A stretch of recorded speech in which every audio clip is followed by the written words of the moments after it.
Hi, this is Dr. Michael Gerhardt. You're listening to the Leaders Light the Path podcast, 2 minutes, twice a week, that get you the influence and impact you deserve. So you've done a great job at communicating your idea. People are pumped. What you said is the number one topic during the coffee break. But then? What? What happens the next day?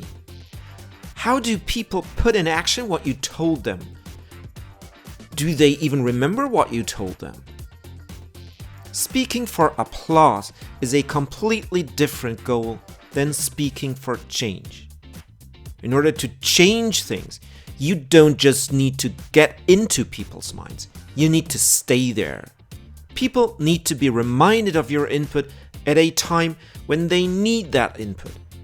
So, if change is what you seek, you don't want your audience to only think of you while you speak to them, but also, especially when you are not present.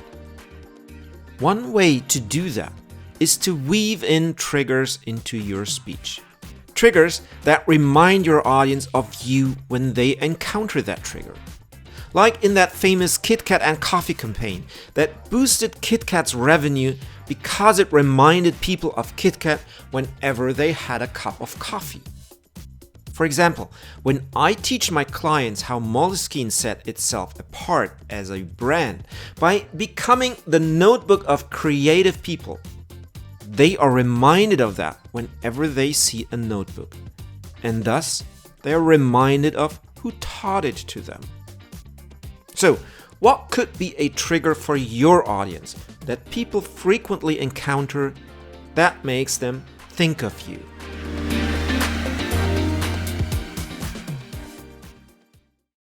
Hey leader, just a quick note that my new course, Crack the Clarity Code, How to Think, Speak, and Lead with Clarity, is now available. Listeners to this podcast can get 10% off when they use the code VIP at checkout.